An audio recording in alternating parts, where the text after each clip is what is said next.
tuned into Masters of the Genre, where I, Cardinal Sin, take you right to the source of the most important genre creators of their generation. Authors, actors, directors, science fiction, fantasy, comics, film, and other creators that shape our genre fiction and entertainment. Get ready to leave the world of the everyday behind and go head to head with the masters of the genre.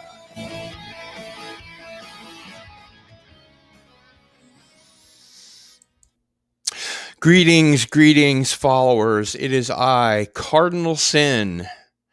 And with me today, I have a very special guest, Marc Scott Zicree, who has written and produced hundreds of hours of series TV, pilots, and feature films for most of the major studios and networks, including Paramount, Universal, Disney, Sony, Columbia, TriStar, MGM, Warner's, Castle Rock, New Line, CBS, NBC, ABC, Fox, WB, UPN, Showtime, USA Networks, the Sci-Fi Channel, the BBC, and many more. Among his credits are classic episodes of Star Trek The Next Generation, Sliders, Babylon 5, Deep Space Nine, Friday the 13th, the series, Forever Knight, Mantis, Space Precinct, and many others.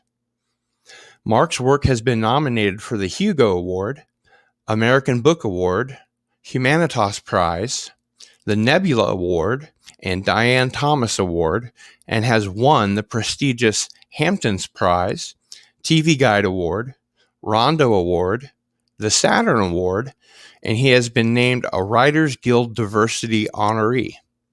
In 2019, he and his Space Command team were listed in Esquire's list of top celebrities at Comic-Con. Marc's landmark book, The Twilight Zone Companion, created the modern genre of books on TV series and inspired a generation of TV showrunners and filmmakers. The Companion was an instant bestseller, over 500,000 copies to date, and named by the New York Times one of 10 science fiction books for the ages, the only nonfiction book on the list. The extensively updated new edition has just been released by Silman James. Silman James will also be publishing his new book, Greenlighting Yourself. Also among Marc's recent books is Guillermo del Toro's Cabinet of Curiosities, co-written with Guillermo del Toro for HarperCollins, which debuted as the #1 movie book on Amazon.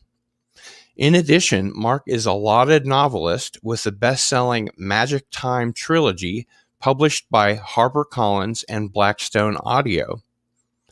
Additionally, Marc is currently creating new TV series in collaboration with Rockne O'Bannon, Mark Fergus, and Joe Doherty called the Showrunners Network. Marc and his wife Elaine are also founders, and for the last 26 plus years have run The Table, which has provided a supportive community to thousands of industry professionals in Hollywood and around the world at no charge. Among many projects currently in prep, production, or post, they are writing, directing, and producing Space Command starring Doug Jones, Mike Harney, John Hennigan, Christina Moses, Farhan Tahir, James Hong, Bill Mumy, Robert Picardo, Armin Shimmerman, and Bruce Boxleitner. You can learn more about the Zicrees on Marc's Facebook and Twitter pages and on his YouTube channel, Mr. Sci-Fi. Marc Scott Zicree, welcome to Masters of the Genre. I'm glad to be here, Gil. I'm glad that we survived reading my bio. It's quite lengthy. It sounds like it would take 3 lifetimes to do all that stuff. But since I was there for it, it's accurate. It is accurate indeed. And I'm putting the link into the chat now so that people can check out more about you if they like. and we'll go ahead and dive right in. Before we get started, I have to admit, Mark, I'm a huge fan of your work. Thank you. And as a writer and a screenwriter myself, I'm something of a fawning fanboy. Well, so am I, actually. I mean, I grew up in the genre, and the three shows that made me want to be a writer were Star Trek, Outer Limits, and Twilight Zone, the original versions of all three. And so I completely, and I noticed that the writers writing those shows were also writing the books that I was reading and loved. So I came up very much as a fan. Absolutely. Well, I'll do my best to maintain a professional atmosphere, although Masters of the Genre is really more of a casual conversation than a formal interview. I wanted to get started with Mr. Sci-Fi. Your YouTube page, Mr. Sci-Fi, has hundreds of videos. Yes. Many about working with luminaries like Ronald D. Moore and Harlan Ellison. Yeah. How to write and sell TV shows, movies, and books. Life lessons from Rod Serling, Ray Bradbury, and Guillermo del Toro. A one-day class. It's a veritable treasure trove for creatives in genre fiction, from page to screen and beyond. What made you decide to create a channel where people could learn from the benefit of your experience across so many disciplines? That's a great question. My entire career, I've been very interested in paying it forward, and mentoring others, because there's so much misperception about how to have a career in film and TV and books. And a big part of my career has been finding mentors who would tell me how they succeeded, whether it was Serling or Ray Bradbury or Guillermo del Toro or Harlan. And then when I started Space Command, which I'm sure we'll get to, it was such a massive project that I wanted something that would be easier to do and kind of give me a little bit of a break. Just as when I was writing and producing television, I was also a commentator on Morning Edition on NPR, because that gave me the ability to write something that would be 3 minutes long and just read it. And so one time I was having lunch a couple of years ago with my friend Glenn Mazzara, who had been the showrunner on Walking Dead, and he was executive producer on The Shield, and we were just talking science fiction, just like you and I are doing. And he said, you know so much about science fiction, you should have your own YouTube channel. And it was like, wow, what a fun idea. And so I found out my main idea with Mr. Sci-Fi was to have it be almost no trouble at all to shoot. So in other words, I just turn my phone on myself. I have a full-time editor. My editor, Dave Edison, works on Space Command and all my projects. And so I just send stuff to him, and he might drop in an image or whatever, but we keep it really simple. And so I'm able to do at least a video a week, and often more. We just did a marathon where I presented different radio and TV versions and feature film versions of 1984 in their entirety over at once a day over a period of a little over a week. And it was terrifically fun. And, I love YouTube. It's my favorite channel because there's just so much there. And when I was writing the Twilight Zone Companion, when I was in my early 20s, to watch any of those Playhouse 90s or any of that stuff from the 50s, you had to go to university archives and get set up on a Moviola, like a flatbed editing machine, and they'd bring you a 16 millimeter or a 35 millimeter print, and you'd have to watch it there. It was that rare. Now you just type the title into YouTube, and for 9 times out of 10, you'll be able to watch it right on your own TV. Or on YouTube. Yes, exactly. Well, I just love YouTube. And so it was the idea of doing something where, because I do have a huge amount of knowledge and information at my fingertips. And also, there's so many stories that friends of mine told me personally that have never been published. Like Ray Bradbury told me after I became friends with him, and we became very good friends, I had heard that there had been a falling out between Ray Bradbury and Rod Serling, and neither of them ever talked about it publicly. And finally, Ray and I got to be such good friends. I said, okay, tell me what the story was, Ray. And he told me, and it was a fascinating story. And I then told it on Mr. Sci-Fi, and it took a half hour to tell that story. Oh, wow. Just fascinating. So it's really fun to be able to share this kind of information so readily. I really love it. Yeah, I actually listened to the Vincent Price episode just the other day. Yes. And thought that was wonderful fun. Yeah. My first experience with you was the Twilight Zone Companion. Cool. And congratulations on the third edition being published. Thank you. How did you, how did researching the Twilight Zone, going to Rod's home, talking with Carol Sterling and rummaging around in the attic give you a new understanding on Rod, the show, and the writers? Well, it was phenomenal. As I said, I grew up in the genre, reading science fiction and watching movies and TV shows and reading comics and all that stuff. And as I said, I noticed that Harlan Ellison, Ray Bradbury, Theodore Sturgeon, all these names, David Gerald, they were writing the books I was reading, and they were writing for these TV shows that I loved: Outer Limits, Star Trek, Twilight Zone. In fact, when I grew up, there were no video recorders, and so I actually recorded Star Trek when it originally aired. I recorded it on reel-to-reel tape in case it never aired again. So I'd be able to re-experience those episodes. And so the lovely thing about science fiction, something I really truly love about it, is that most genres, and particularly mainstream fiction, if you want to meet your heroes, it's very difficult. Whereas in science fiction, most of them go to these conventions, whether it's Worldcon or Comic-Con. You can especially back in the day. Yes. And so as soon as I was old enough to go to conventions, 15, 16 years old, I started going, and I met Harlan, and I met George Clayton Johnson, who'd been one of the great writers of Twilight Zone and also wrote the first episode of Star Trek that ever aired, and co-wrote Logan's Run with William F. Nolan. Yep. And so these people became mentors and friends, and Harlan recommended, I go to the Clarion Writers Workshop when I was 19, and I sold my first short story through that. So it was terrific. Yes, exactly. Bill Nolan is a good buddy of mine. He's a great guy, and he is a great guy. And it's a blessing that we still have him with us, because we're losing more and more of these unique people. And in fact, one thing I should mention in terms of Mr. Sci-Fi was one of my huge influence as a kid was Forrest J. Ackerman, who of course was editor of Famous Monsters of Filmland magazine, and he allegedly created the term sci-fi. Yes, he did. He created the term sci-fi as a pun on hi-fi, and he was called Mr. Sci-Fi up until his death some years ago. And so myself, Mr. Sci-Fi is very much a tip of the hat, because if I can get someone to be curious and think, if I mention Forey Ackerman as the original Mr. Sci-Fi, maybe some people will go looking for his work or buy some, Famous Monsters of Filmland magazine on eBay or whatever.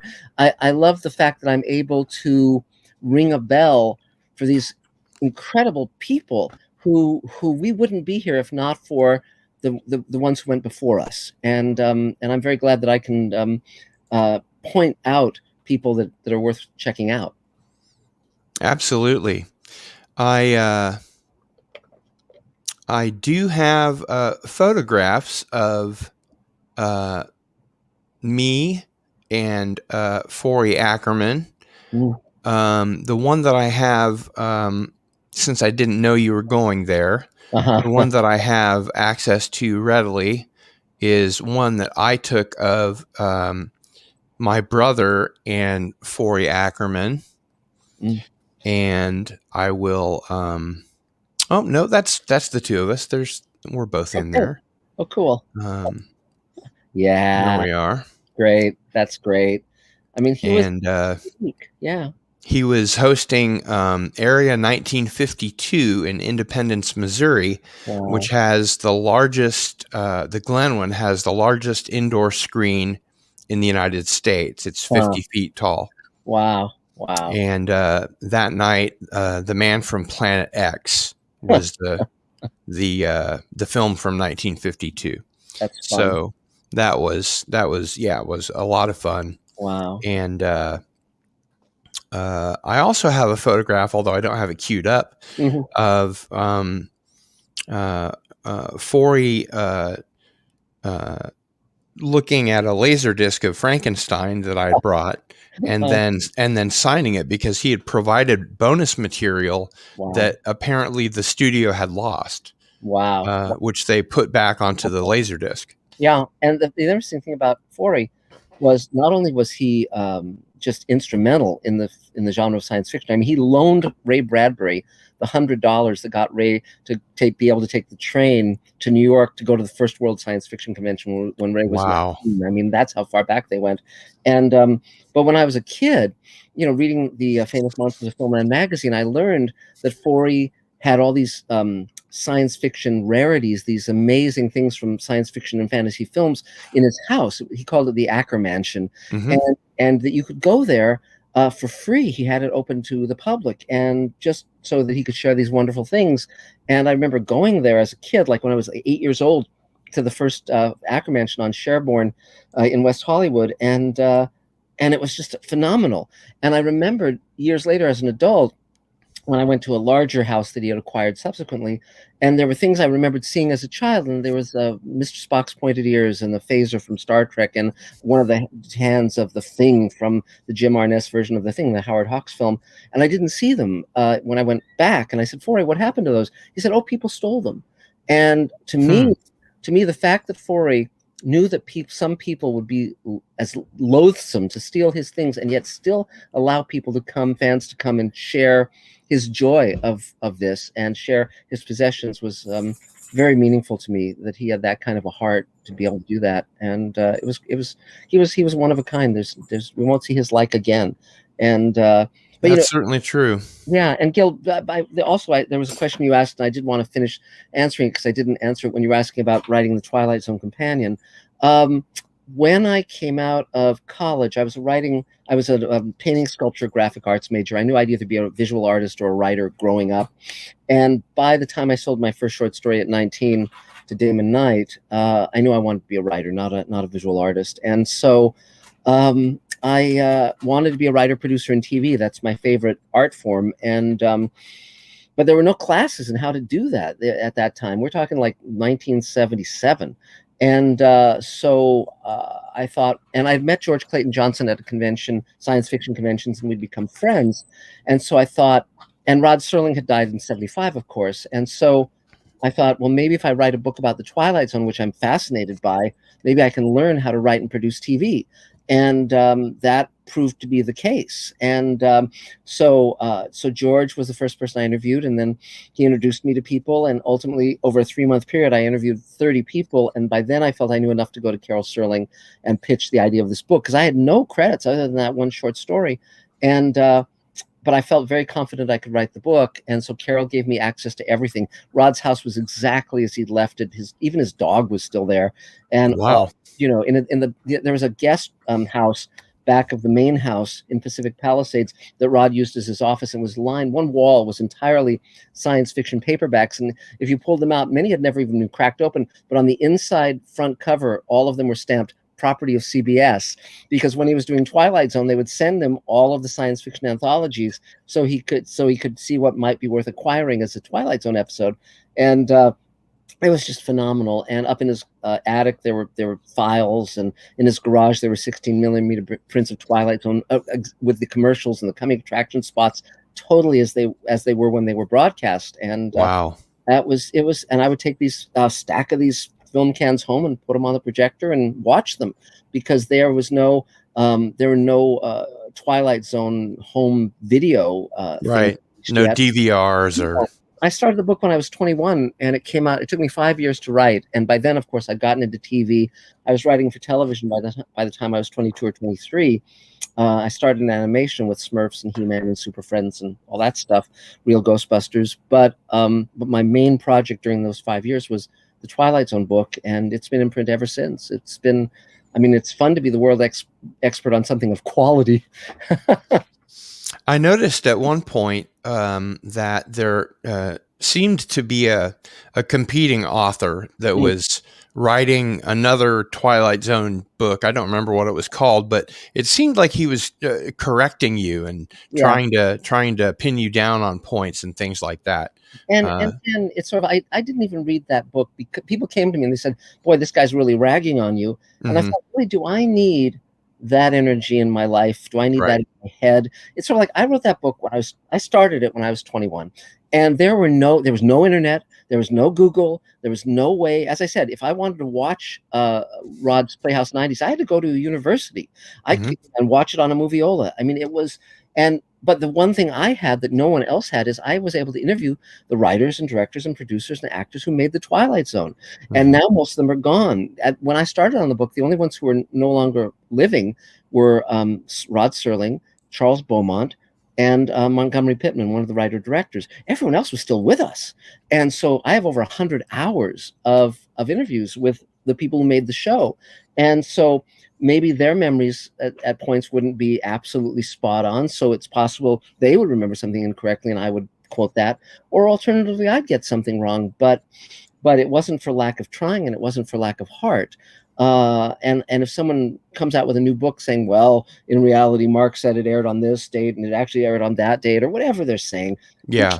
who cares? This I have to say, this is an absolute must-have for anyone interested in genre fiction of any kind. Yes. Mark, stayed up late at 11 o'clock in the Kansas City market. They would show All Night Live. And the first show that they showed was The Twilight Zone. So I would stay up way past my bedtime and watch on an old black and white TV, which was very convenient because it was in black and white. Yes. And I got to see all of those episodes. And then in first hour, I usually fell asleep and got in trouble for that. But I wouldn't trade it for the world. No. And again, it's such a great show, and it really holds up. I mean, it's as popular now as it ever was. And it's funny. Some people said, why this past year I came out with the 3rd edition, and some people said, well, why did you come out with a new edition after all these years? And it has 100 more pages and 500 more photographs and links to audio and video rarities. And the reason I did it was, first of all, people kept telling me stories about the Twilight Zone from after the book came out. For instance, Douglas Hayes, who became a very dear friend of mine, he was a director on Twilight Zone, and when he was directing Eye of the Beholder, one of the great episodes, he was doing it, and he realized they were going to run short, and Rod was out of town and unavailable. So Doug, who was a writer, a very good writer himself, sat down and wrote an extra scene in Rod Serling's style. And if you ever watch that episode, the scene is where the doctor and the nurse are in a break room smoking a cigarette, and the doctor says, well, I've looked under those bandages and her face is a human face. And Doug wrote that and shot it so that they wouldn't run short. And then they screened it for Rod, and Doug was in the screening room just sweating bullets at the end of the episode. Rod didn't even notice. No, well, Rod turned toward Doug and said, good scene. Oh, and so good. He's very gracious. But the fun part is that, so I wanted to include some of these stories that hadn't been, I didn't know when I wrote the book. And also the rarities, these things that I had seen at college, archives, now thanks to the internet, particularly YouTube, they were available. So I wanted to be able to share the actual shows and the actual rarities with the fans, and that was the best way to do it. And, is there a CD-ROM or a DVD that comes with the 3rd edition? Just links. If you go to marcsicree.com/Twilight Zone, I think that'll take you to most of those. And but the other fun part was that when I recorded the interviews, I recorded them on cassette to transcribe, never dreaming they would have a separate use or a separate value. And then I've produced all of the Twilight Zone home video versions since VHS. And when I produced the Blu-ray, there's 30 hours of me talking. I did 52 comments. I love it. Episodes, but also the interviews I did with Burgess Meredith and stuff I tracked down with Serling talking about Twilight Zone. You can listen to those as audio extras, and that's just phenomenal. And I'm so glad to be able to share that with the fans. It's great. Yeah, it really is. If there were one writer I could talk to who is no longer with us, it would be Charles Beaumont. He's one of my literary heroes and has influenced my own work in ways I probably don't even know. Why is Beaumont such a standout among the Twilight Zone's writers, and how did his writing affect your own career? What makes his work so essential? Well, Beaumont was remarkable, and the fun part of this was I was up in Rod Serling's attic when I was researching the book, and there was an unmarked box, and I opened it, and it had scripts for Twilight Zone that were never made. And there were 2 by Ray Bradbury, there was 1 by Richard Matheson, there was 1 by Charles Beaumont, Oh etc. my. Phenomenal. And when I finally talked to Ray years later and said, what happened between you and Serling, he told me that when Rod sold, see, Rod had never wanted to be a science fiction writer. He wanted to be the Arthur Miller of television. And And he was. yes, but he was increasingly throughout the 50s, he was the most highly paid and most popular and most Sought rewarded after. writer. Yeah. Yes, but more and more as he tried to write about social issues or racial issues or anything, because I mean, my God, the civil rights movement was going on. Emmett Till was murdered. Rod wanted to write about these kind of issues, and more he was censored and could not get his word. I mean, his scripts were rewritten to a point by him, but following the sponsor's notes, that he felt totally eviscerated the point. And then it occurred to him that if he wrote it as science fiction, it would go right by the censors. They wouldn't know what he was writing about in terms of the modern day. Mhm.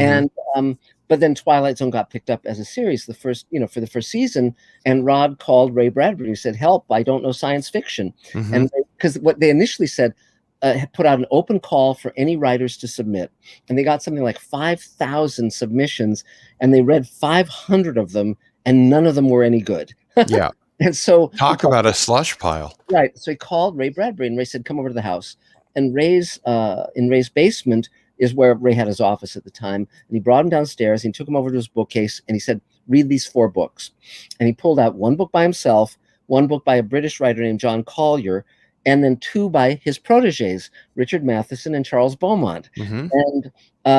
And ultimately, another one of his proteges ended up writing for Twilight Zone, George Clayton Johnson. Mhm.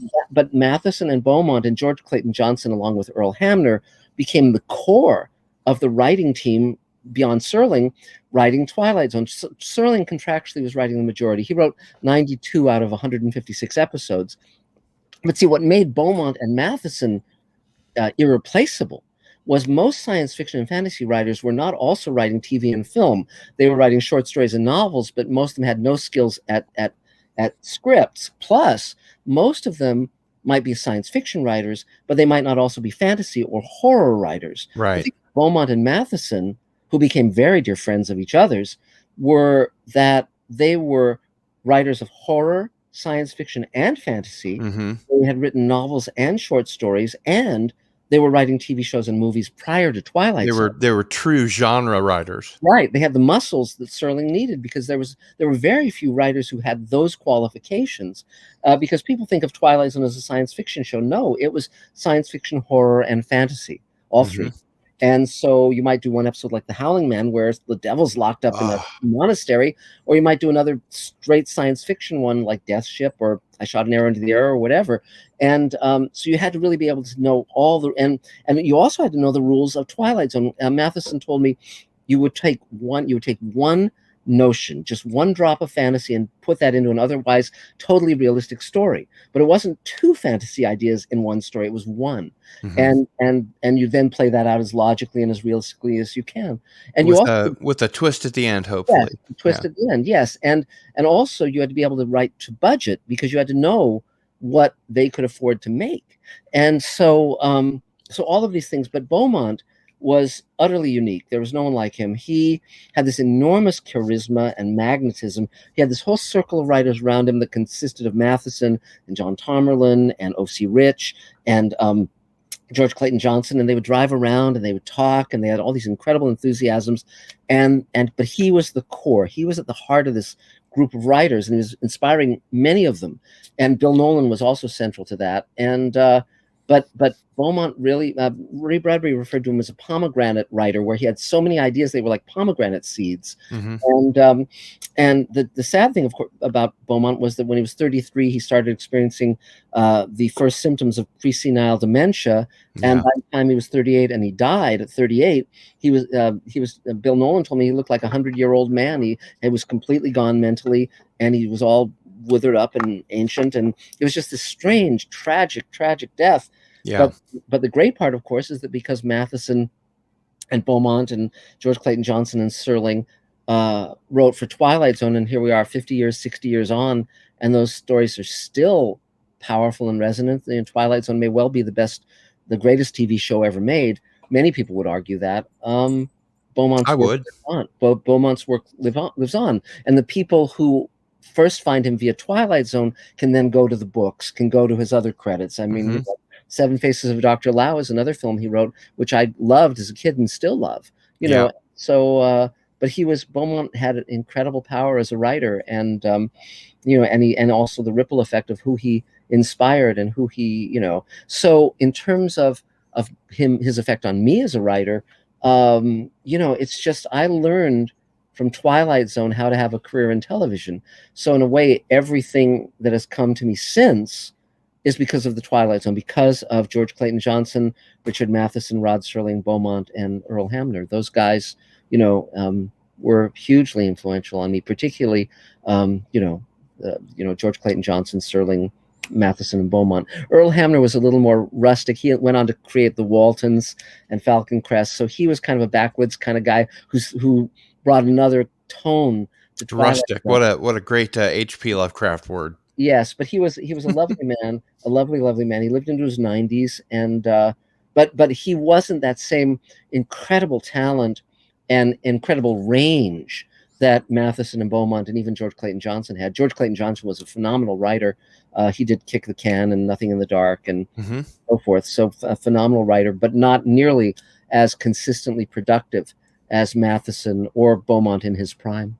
Yeah, it's a good thing that Beaumont wrote so much when he Yes, did. yes, He really did cram an entire lifetime into a 15-year period. yes, amazingly. And the funny thing is, until I wrote the Twilight Zone Companion, there was a great secret which no one had ever spoken about publicly, which was that as Beaumont started to feel the first effects of presenile dementia, he could still sell stories to television, but he couldn't write them anymore. He didn't have the cognitive ability.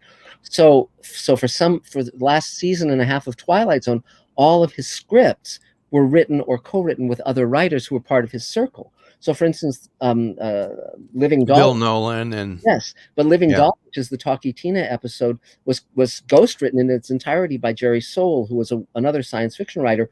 And finally, because Beaumont had been gone for decades by then, they decided that they would open up and tell what had happened, and it's fascinating in that regard, because his friends really loved him, and they didn't know what was happening at the time. They thought maybe he was an alcoholic, maybe he was having a nervous breakdown. Finally, a psychiatrist saw that it was physical, that it was like biological and not something that could be helped with therapy. And but it was probably the aluminum and all the bromo he drank for that his was, headaches. yes, that was Matheson's theory, that it was bromide poisoning, and it may well have been, but since there was never an autopsy on Beaumont after death, it will remain a mystery.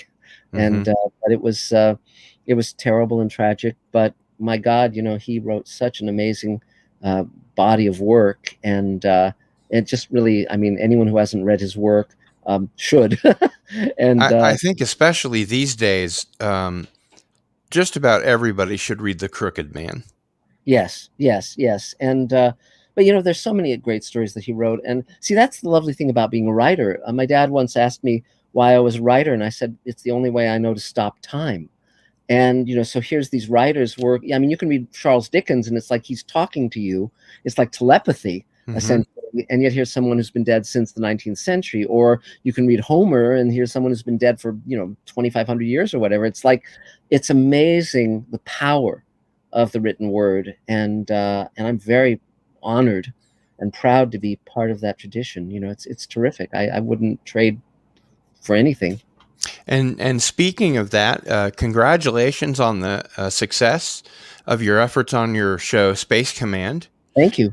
And condolences on the loss of your friend and actress, Mira Furlan. Yes, that was tragic. And I mean, the irony was that she died of West Nile virus rather than COVID. I mean, it was just, she lived in the Hollywood Hills, and she was, laying low, and mosquito bit her, and she died. It's terribly tragic. And she was only 65. She was in great health and vibrant, and yeah, it's really, really tragic.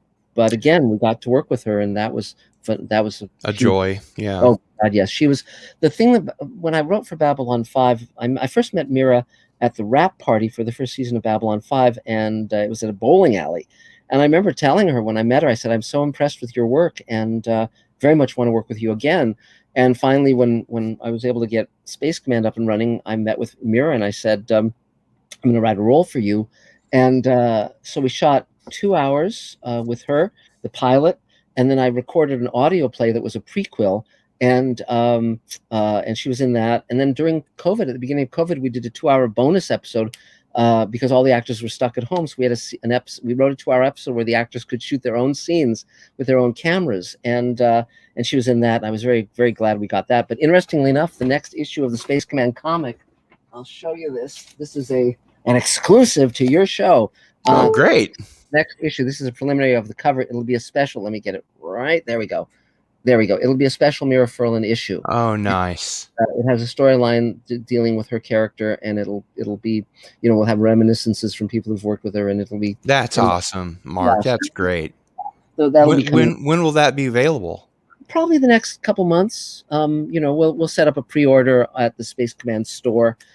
People can click through on Mr. Sci-Fi and find it, and yeah, they can get the first issue is already in print, and this will be the second issue, and it's a part of a 4-issue graphic novel that we're doing. That's the prequel. So that's very cool. Yeah.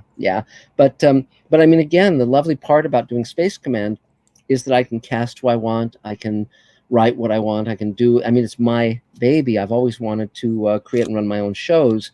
And now I have the opportunity, thanks to my fans. And well, for members of the viewing audience that might not be familiar with Space Command, sure. Can you give us a primer on it? How did it start, and how's it coming? Yes, it's coming great. Essentially, when I was a kid, Star Trek presented a hopeful vision of the future. I mean, people forget that Star Trek was made during the Vietnam War, during the height of the civil rights movements, the Watts riots, all that stuff.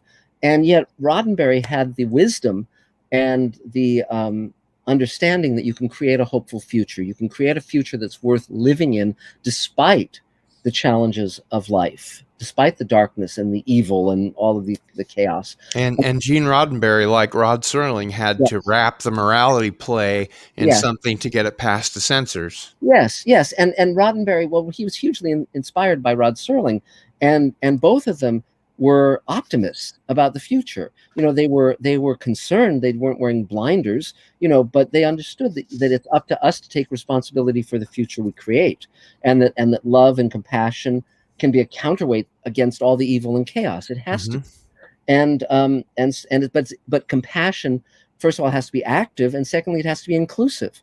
And that's what both Rod and Gene Roddenberry were they were on a soapbox preaching that, and so Star Trek made me who I am more than any of the other shows. And but I was noticing a few years ago that all the science fiction shows tended to be in the 21st century were tending to be extremely dark, extremely pessimistic, extremely nihilistic. And as much as I loved Ron Moore's Battlestar Galactica, I kept saying, well, can't somebody have a birthday party on the show at some point? Like they don't have, not all of their days are dreary. And but I wanted to create something that would be a hopeful vision of the future. And so I had this idea for Space Command. And because I run this roundtable where I mentor young people that meets every week, I started hearing about crowdfunding. And a number of my friends are showrunners on many shows. And when I came up with Space Command, they said, let's take it in and let's pitch it and get a pilot deal. But I thought, well, no, if they commission a script and then they decide not to make the show, they'll own it. And if they even produce the pilot and it, they cancel that, they don't greenlight it to series, they'll still own it. Or if they make the show, I'll have to listen to their notes, and they may be stupid, and they're writing the checks. And so I thought, I've never raised money before. Let me see what I can do. And so we launched the first campaign. The target was $75,000 to raise in 2 months. We raised that in 3 days. And by the time the campaign ended, we'd raised $221,000. And since then, via a combination of Kickstarter campaigns and selling investment shares for like $7,500 each, over $2 million. And I remember the Mr. Sci-Fi episodes when you're walking the dogs, talking about sharing, buying shares of stock. Yeah. Yes. And so people have bought shares, and once the show sells, if assuming it sells, hoping it sells, they would get a percentage of my producer's net profits. And most importantly, you'll remain in control of your project. Yes. Because again, right now we've created 6 hours of Space Command. We have the 2-hour prequel, which is an audio play and a graphic novel. It's the same story, and we've combined those into what's called an animatic, which is like an animated storyboard. Mm-hmm. And we've done, so that's about, that's the first story. Then the second story is our 2-hour pilot, which we've shot. And then there was the bonus episode, which was 2 hours. And then we also shot the next storyline. It's a 2-hour story. We shot the first hour, and now we've started to shoot the next hour after that. And then I have a cameo in Space Command, and someone invited me for an anthology to write a Space Command story about my character. So I just wrote a short story called Grizzled Space Jockey that that I read on Mr. Sci-Fi. I did a reading of it, and eventually we'll do a graphic novel of that as well. And so it's 6 hours of material already in the can, essentially. And Space Command will be this 12 or 14-hour show for the first season. And if we keep going like we are, I mean, I've got my own physical studio here in Los Angeles. Mm-hmm. We're building an alien spaceship that's nearly completed, an interior, this huge interior set that's really cool. And we're building 2 8-foot-tall creatures. In fact, I can show you a prototype of one of the heads. That's one of the creatures we're building right now. And I wouldn't want to run across that in a dark alley. Yeah, but you can sort of see, and this will be 8 feet tall and wow, very cool. And cool. So again, it's like I just am able, but I was able to create roles for, as you mentioned, Mira Furlan and Bob Picardo and Michael Harney from Orange Is the New Black, Boxleitner and Bill Mumy, and on and on. Christina Moses, who's on Million Little Things, she played Sulu's daughter in the Star Trek episode I did, and I brought her back for Space Command. And so is it safe to say that you discovered her? Yes, it is. It is. Yeah. And that got nominated for the Hugo and the Nebula. And again, I'd always wanted to work with George Takei, and my friend Michael Reeves came up with a brilliant story. I have a question about that later. Sure. But again, it's sort of like, the lovely part is that I don't have to listen to a network or a studio insist that they don't want to hire the actors I want, and they want to hire someone who can't act. I mean, and give you notes and right. And now by extension, we're moving along on Space Command. And now we're creating the Showrunners Network, where I'm creating 6 shows with Rob O'Bannon and Mark Fergus and Joe Dougherty, as you mentioned. And that's moving along. And I'm working now to see if we can do a new Rod Serling show. And I'm just and already we just had the second Zoom table read of the pilot of Sweet Haven that my wife and I have written, and Rockne O'Bannon and I have co-created. And that cast is astonishing. I'm creating an ensemble of actors who I can use in different roles in different shows. So that has Bob Picardo, Mike Harney, Barbara Bain from Space 1999 and Mission Impossible, Veronica Cartwright, who from The Birds and Alien, and Marta. And Galaxy of Terror. Yes, and Marta Kristen, who played Judy on the original Lost in Space, and it just keeps going. They're wonderful, and Gates McFadden is in it. I mean, from Star Trek: The Next Generation. I just basically call actors and say, "Hey, I've written a role for you. You want to play?" And they say yes. So that's terrific, and it gives me great freedom. And so I love this. Now that doesn't mean that I'm not open to selling this to Amazon or Netflix or whomever. I just had a very great Zoom meeting with an Amazon executive who's just waiting for us to come in with the pitch, and he'll line up the whole science fiction team of executives and Rock and Mark Fergus and Joe Dougherty and I will sing and dance, and so we can, but what we're pitching specifically is a slate of 6 shows under the banner the Showrunners Network. And if that works, then we'll do another 6 series, and it'll just keep going. And I've already got the back 6 nailed down. So I'll have to talk to you after the interview about getting in on that. Yeah. Well, I'm just trying to revolutionize television, because I think that just as authors, once an author starts publishing and selling, like Stephen King or Ray Bradbury or Harlan Ellison, you have the sense of the authorial voice, and as a fan, you can go from book to book to book to book, and it's kind of like you want to see what they're up to, you want to see what they're interested in, you want to see the arc of their career, but in television, the writer is continually frustrated in that, because many of their best ideas never see the light of day. For instance, when Sliders was shot, when the pilot for Sliders was shot, another studio did a great pilot called Doorways, which was also about parallel worlds and characters can move between parallel worlds. And the writer creator of that show was George R.R. Martin.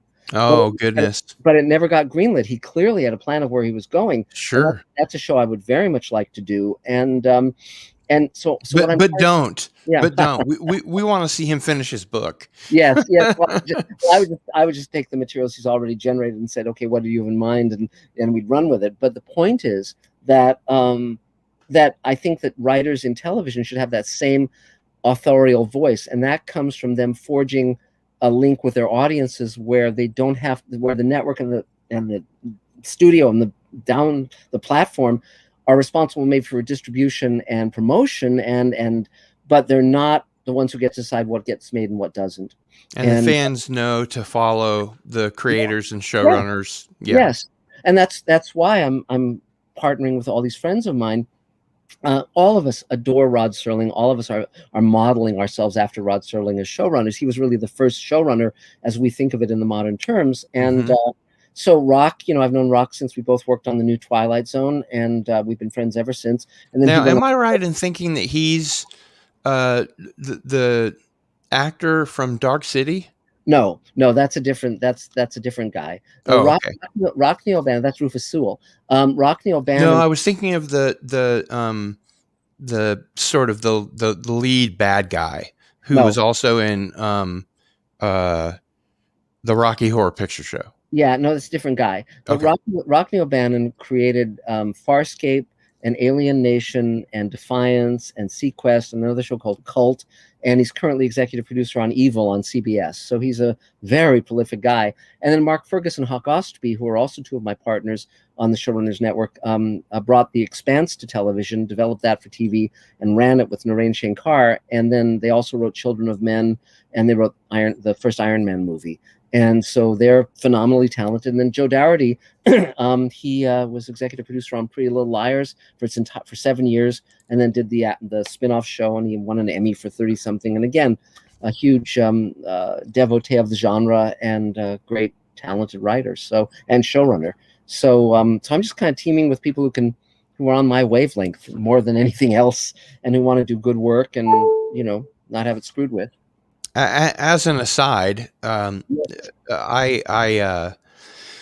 in a previous life was a professional musician, and I wrote a song called "Pretty Little Liar." How fun! That's not really.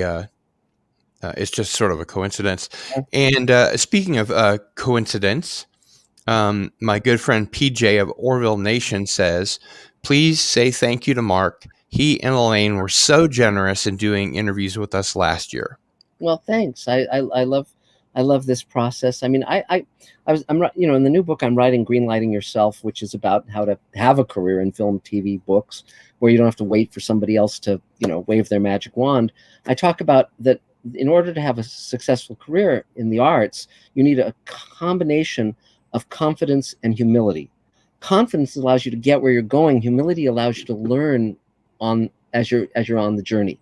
And so I think earlier when we were talking about how we're both fans, that's where my head is at now. Not just when I was 10 years old and watching Star Trek for the first time. I think that science fiction is a wonderful opportunity to do meaningful stories. And that segues directly into my next question very well. Your episode of Star Trek Deep Space Nine, Far Beyond the Stars, is widely regarded as one of the best episodes of the series, dealing with systemic racism. Yes. What was it like pitching your story to Ira Behr, and how did it change along the way before production? What was it like pitching to DS9, and what did you learn from it? Well, see, the wonderful thing about Star Trek, the wonderful opportunity when you were pitching to Star Trek was that you could really go deep, deep, deep into what you profoundly believed and write a story that would change the world. I mean, City on the Edge of Forever changed my view of everything. I mean, it was because with City on the Edge of Forever, Harlan's episode of the original show, every TV show I'd ever seen to that point, the hero saved the girl. And in that episode, not only does he not save the girl, but he throws her under a truck, literally. Literally, yeah. Yeah. And what that told me as a kid was there will be times in your life where you'll know the thing that's right to do and you'll do it, but it'll break your heart. Even though it might not seem like the right thing to do. Right, right. Yeah. So Star Trek wasn't just an hour's entertainment on a given week. It was something that could make the world better. It could change the world. People became teachers and scientists and astronauts Mm-hmm. because they saw Star Trek. Engineers. Yeah. Yes, it inspired them. It opened a door of possibility. And so when Star Trek: The Next Generation came around, I thought this is a wonderful opportunity, and I pitched over and over and over to that show. And the problem with pitching to that show in the first year and a half or so was that every time I pitched, the producer I pitched to would want to buy at least one or more of my pitches. That was David Gerrold, Tracy Torme, on and on. And Mm-hmm. before they could buy it, they would be fired. It was a revolving door that first few seasons. And this happened again and again and again. And finally, Michael Piller came aboard, and he bought First Contact from me, and so that sort of broke the curse. And though it was funny because it was only after that episode aired that Michael and I discovered that we were actually cousins, and we didn't know that we were related until that. Really? I was at my aunt. My grandmother's name was Agnes Piller, and when I was at my Aunt Yoli's house, my great Aunt Yoli, she mentioned Yoli Piller. She mentioned that Michael had been to visit, and I said, "Michael? You mean Michael Piller?" And she said, "Yes, he's, And I thought, oh wow, so it turned out we were second cousins. What a coincidence! Yeah. Yeah. And so then later we had lunch at Paramount, and laughed about that. But Interesting. But so then I was continuing to be a writer producer on these various shows, and so I went in and I pitched the initial storyline for Far Beyond the Stars, and at that point it didn't deal with race. The basic idea was we see our characters back in the 50s as science fiction writers, and the actors would get to be out of makeup. We would see what René Auberjonois looks like. We would see what Armin Shimmerman looks like, and it would be dealing with why science fiction is important, why it's meaningful. Because Theodore Sturgeon had been one of my great mentors when I was a teenager, and I saw that this giant of science fiction was living this little impoverished life, and I realized that there wouldn't be a Star Trek or a Star Wars if not for all these writers who wrote in the 50s and 60s for a penny a word, 10 cents a word. They were doing it for the love of it. They might publish a novel and it might sell 1,000 copies or 3,000. They might get $1,000 for a novel. And so I wanted to pay homage to those amazing writers who didn't become millionaires, who didn't get to live the exalted financial life, but who were the bedrock of where we are now. That most science fiction fans, being fans of TV and film, have no idea of that world, and it had never been presented in film or TV. And I wanted to do that, so I started by pitching that story, and then it didn't sell. And a year later, because I pitched to Hans Beimler, who'd been my boss on Beyond Reality when I was a story editor, and then a year later, I'm sitting in my office at Universal producing Sliders. And the phone rings, and it's Hans, and he says, "I have great news for you. We're buying, Far Beyond the Stars." And I said, "Oh, good timing, Hans," because I was literally writing 2 episodes of Sliders back to back. In fact, the only time I had to even meet with the Star Trek team was during my lunch break. And so I drove over the hill from Universal to Paramount, and we all had lunch at Nickadel's, which was a restaurant next to Paramount. And it was the entire writing staff. It was everybody. It was Ira Bear and Ron Moore and Brian Fuller and on, everybody. And they were all fans of the Twilight Zone. They all owned the Twilight Zone Companion. And Ira said, "We want this to be like a Twilight Zone episode." And his idea was to bring the issue of race into it. The idea that essentially, Avery Brooks is playing a science fiction writer who's hiding, no one knows he's black, and he's writing a white future, and it's about how he ultimately comes to write basically Deep Space Nine as a science fiction story, and he finally comes to a point where he tells his truth. And that's why science fiction is important, because it can create a future better than the present that we're in now. And that's exactly what Star Trek did for me as a kid. And so we just started batting it around over that lunch table, over that table in Nickadel's, and within an hour it was all nailed down, and in terms of the structure of the story. And I went home that weekend and wrote the story. Now, interestingly enough, one of the people who advised me, because I'd listened to a tape that one of the inspirations for this story had also been Harlan Ellison. He did a tape where he reminisced for an hour about writing for the magazines in that day. And so, so when I was working on the outline that weekend, I called Harlan just to fact check certain things, and he was very gracious, because Harlan was very embittered about Star Trek and didn't want to ever talk about Star Trek. Mm-hmm. But I said, I'm doing this outline. It's about this world. You inspired me, and could I just fact check a few things? And he was absolutely gracious and wonderful. And then I turned in the outline. It came out really well, and it followed exactly the storyline that we'd worked out. And then Hans called me and he said, well, Ira and I are going to write the script. And I said, well, are you? I was very surprised, because I never would get caught off at story. And because I was a producer on a show on another, at Universal. Mm-hmm. So I knew I had the bandwidth, the ability to write that script. It wouldn't be a problem. And so I said, well, I want to write it, Hans. I've done, it's going to be we all knew it was going to be one of the great episodes of Star Trek, even before the script was written. We all knew it was going to be phenomenal. And, mm-hmm. And Hans said, well, call Ira, talk, make your case. So I called Ira. Is that when you found out that Avery Brooks was directing? Well, no, it was at lunch. When we were having the lunch at Nick Adele's, Ira said, we have to find a way to legitimize this, where the studio, this is going to be a very difficult storyline to get past the studio, to get approved by Paramount, because it's so controversial. And he thought, if we have Avery direct it as well as star in it, that will give us the clout. That will allow us to push it through.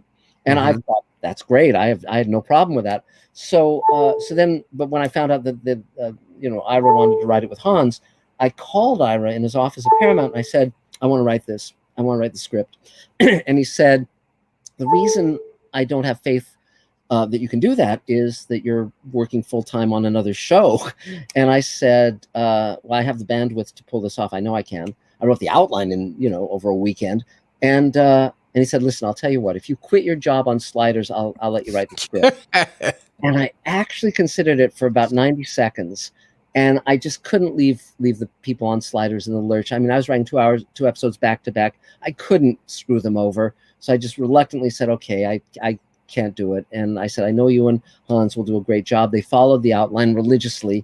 And it was a great episode. But the fun part was that when they were shooting, the same week that they were shooting that episode, Far Beyond the Stars at Paramount, they were shooting one of my Sliders episodes at Universal. Mm-hmm. So I got a photo of myself in the same clothes with both casts the same day. And, interesting. And so I went on the set of Far Beyond the Stars, and it was on a soundstage at Paramount, but it looked like a magazine office, and all these guys were in suit and tie, playing the roles, Armin and René Aubergenois and everybody. And they were all, it was one of the most boring photographs ever. It just looks like I'm with these very boring people in suits. Mm-hmm. And, Mark Alamo. Yeah, all of them. But the funny thing was, so they were shooting a scene, and Avery Brooks kept kind of like looking at me, because he didn't know me. I was friends with Armin, but I never met Avery. So finally he said, okay, he ended the scene. He said, okay, everyone break for lunch. So I walked up to him and I said, hi, Mr. Brooks, I'm Marc Zicree. I came up with this story. And then he said, everybody stop. And they stopped, and he put his arm around me and he said, say to them what you just said to me. And I said, I came up with the story. And he said, he came up with the story. And everyone applauded me. And it was a great moment. And then we all took a photo together. And it was just wonderful. It was awesome. It was a writer's dream come true. And when the episode came out, I just loved it. And they did a brilliant job. And it was just phenomenal. There were some minor changes between their storyline and mine. For instance, I had Worf as a boxer. And basically he's having a secret relationship with the actress, who played the oh God, what was the name of the character? But she was a white actress, and she in the episode basically had a secret romance with her, and the cops find out and they beat him to death. And, with Kira? Yeah, with not with who? I'm sorry, which name did you mention? Kira? No, it was the one who was the symbiont. Dax. Dax, yes, yeah. Yes, and Terry Farrell. Right, yes, Terry Farrell, and the idea would have been that she was like a socialite and she was in love with this boxer. It was very much kind of inspired by The Great White Hope with the Jack Johnson story. But they changed it to baseball, I'm sure, because, they were more baseball fans. They were thinking more like Willie Mays or whatever. But for me, that had less weight within the storyline. But again, I don't mind. A postscript to that is that a couple years ago, it was, I guess, the 20th anniversary of DS9 or whatever, and they flew me out to the big convention in Vegas, and they were screening the episode. Then all of us were going to sit on a panel and talk, the cast and writers and so forth. And in the green room behind the stage, the actors are talking, and usually there'll be an episode running on the little monitor, but everyone's talking or calling their agent or whatever. I went in, and it was the cast of DS9 and the cast of Star Trek Discovery, and they were all watching the monitor, and you could hear a pin drop. I mean, when Jake gets killed by the cops, and Avery Brooks' character says he wasn't armed, he was, they're stealing this car, and they say, well, he was armed. And he said he wasn't armed, he just had a crowbar to jimmy the door. You murdered this kid. I mean, it was right in the midst of Black Lives Matter. If only they could have had the writers of Star Trek Discovery in that room. Yeah, but true. But it was so fascinating, because for the writers on Star Trek Discovery, they didn't even know this episode existed. Right. So to see that, and to see the currency of that episode, the fact that if anything, it was more relevant now, and to have a major studio have the guts back, in 1998, to have the guts to say cops kill Black people, murder Black people, was just phenomenal. And so I applaud Ira Bear for having the vision and the guts, and the balls to push that through, because that was amazing. And that's what Star Trek at its very best is, where it says something that's true, and it's true, and it's not just about science fiction. It's not just about an hour of entertainment. It's the story of us today. Yes, when you see your reality mirrored in a TV show or a movie, it's the world saying to you, we see you, we know you, we believe you. And that's so vital. And it's inclusion at its very best. And I'm hugely proud that I was part of that. And but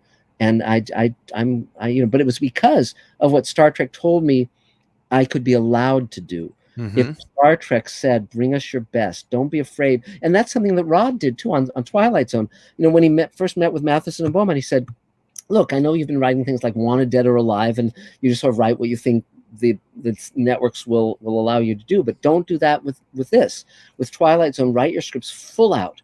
We will shoot what you write. And Beaumont didn't believe him, but he thought, well, what the hell, I'll give it a try. And when he wrote Perchance to Dream, which was the first episode he wrote that was shot, they wrote it word for word. And again, you'll read the first drafts of those Twilight Zone scripts, and then you'll compare it with the episode. It's the same exact thing. Wow. He really respected his writers. And the funny thing was, on the coming attraction spots on Twilight Zone, Rod would always say, next week we have a great episode written by Richard Matheson or by George Clinton Johnson or Charles Beaumont. He never said, we have a great episode next week I wrote.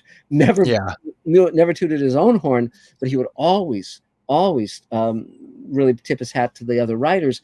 And when he won his second... Next week we have a very good episode penned by a young writer named Charles Beaumont. Yes, but also when he won his second Emmy for Twilight Zone, he held up the award live on TV. This is for the writers.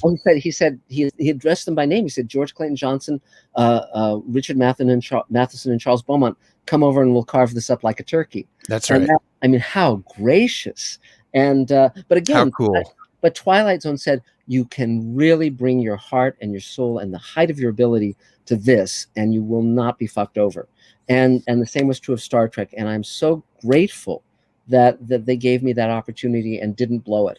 And I kudos to all of them, all from everyone on the writing staff, Hans Beimler, Ira Bear, to the actors who were just a phenomenal ensemble of actors, to the crew and the people like Mike Okuda. I mean, all of them brought their A game. Nobody was just kind of like punching a time clock. Everybody did their best, and it shows. It really shows. It's fun for the level of production on that episode. They pulled out all the stops. That was one of their most expensive episodes.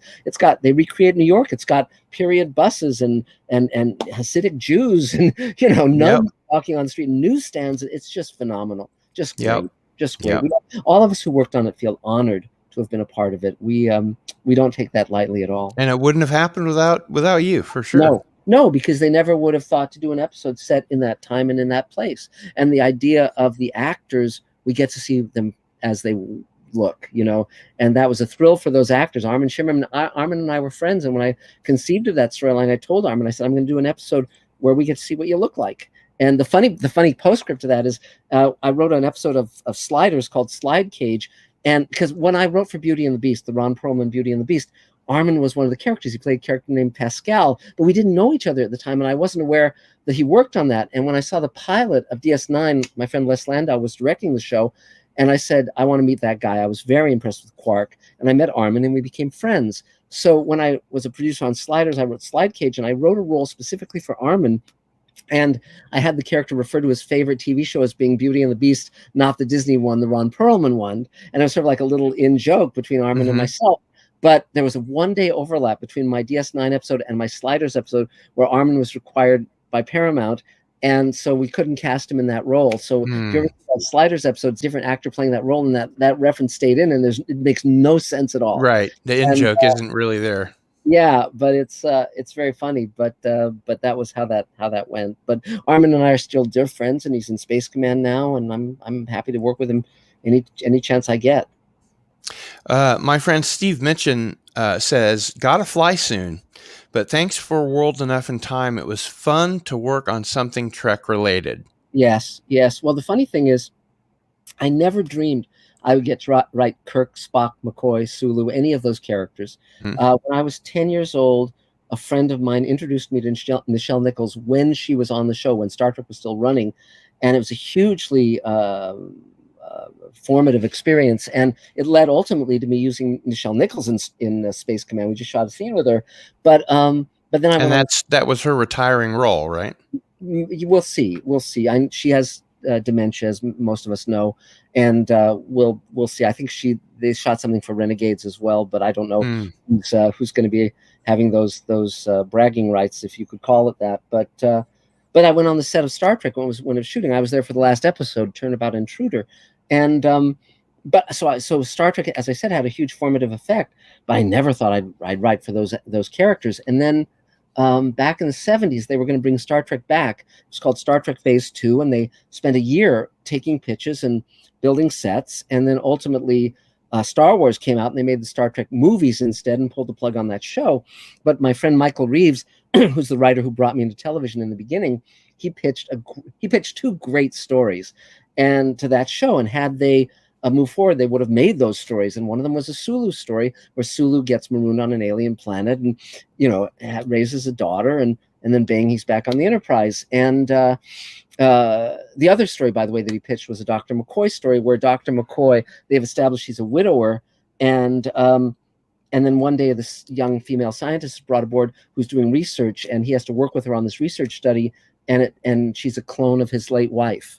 And so he's drawn to her, of course, and loves her, and she has no memory of him at all. And it was this very interesting story. So these were both great stories, but I always had wanted to work with George Takei. And then I was on a Star Trek panel at a convention with Walter Koenig, and he said, I'm about to go do this Star Trek episode in upstate New York. And I said, what are you talking about? And he told me about Star Trek New Voyages, which also was known as Star Trek Phase 2. This was around 2005.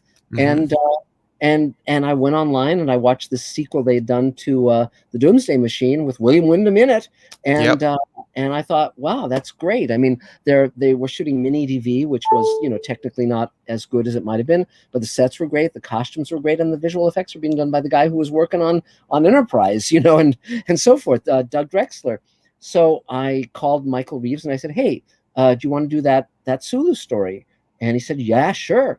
We'll write it together. And I called the guys in upstate New York, James Cawley, who was playing Kirk in those fan films. And I said, listen, I want to do this. And Michael and I both wrote for Star Trek: The Next Generation. Michael's an Emmy winner. And I want to direct it.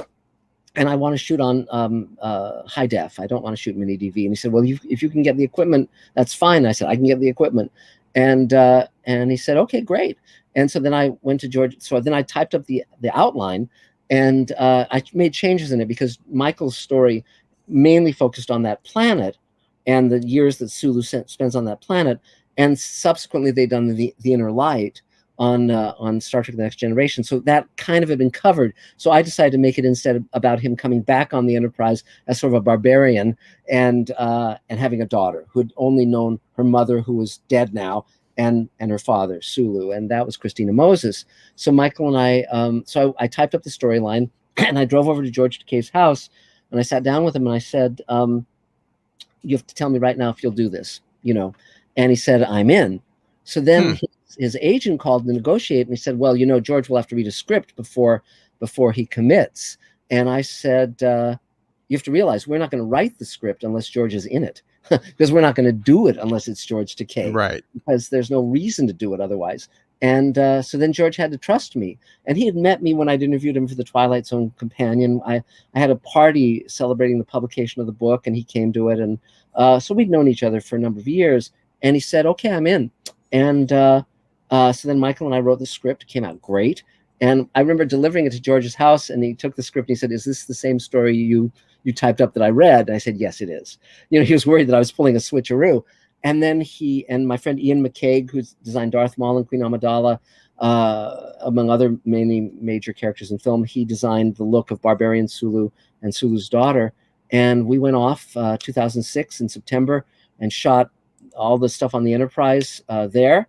And then we came back. What a great set. What a great set. Phenomenal. And then we came back and built the Captain Sulu's ship here in LA and shot it here, and had totally other crew here. We had to build that up from scratch. And then it took me a solid year.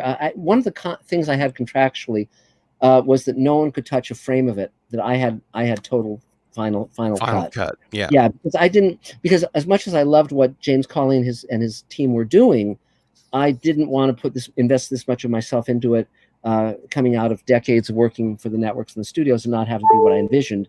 So I did have that contractually, and I hired an editor, and we worked for a solid year editing it. And it had, I think, over 700 visual effects in that 1 hour. And Ron Thornton, who had designed which is more than I think most network shows had at that time. That's right, or even now, frankly. Yeah. And but then Ron Thornton and his team at the Dave School, Ron had designed Babylon 5. He had worked on Star Trek. So he and his team did the visual effect shots, which were spectacular. And then I said, I wanted to premiere it at Worldcon, the World Science Fiction Convention in Japan. So I arranged for George to be the MC for the Hugo Awards, and also be there for the screening, which got a standing ovation, which I understand was very unheard of in Japan. They never give standing ovations for anything, but they gave us a standing ovation. And I said, and when I was shooting the episode, I said, George, I envision us going to the World Science Fiction Convention in Japan to premiere this, and you'll be answering questions afterwards in Japanese because he's fluent, and I'll be answering questions in English. And I said, and a year later, we'll be nominated for the Hugo. And that's exactly wow. And no fan production had ever been nominated for either the Hugo or the Nebula. Those are the two top awards in science fiction. We were nominated for both. And outstanding. And I'm as proud of that episode as of anything I've done in my career. And if you go on Mr. Sci-Fi, on the landing page, you can watch not only the first hour of Space Command, you can also watch that entire episode, World Nothing Time. I think I've seen it 3 or 4 times. Yeah, I'm hugely proud of it. And yes, it did start Christina Moses' career. And I then said to J.J. Abrams, you got to watch this actress. She's the most amazing actress I've ever worked with. And so finally, after 2 years, he watched, and he said, you were 2 years ahead of all of us. And he put her on a talent deal.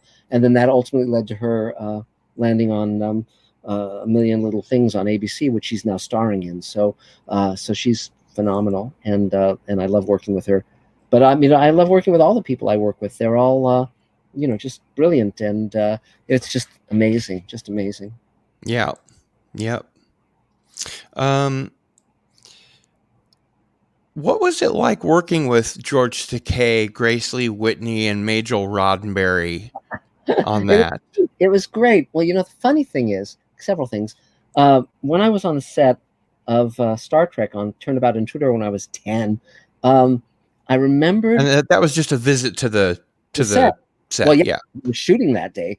And so William Shatner, DeForest Kelley, Majel Barrett, who she wasn't married to Roddenberry at the time, and she played Nurse Chapel, of course.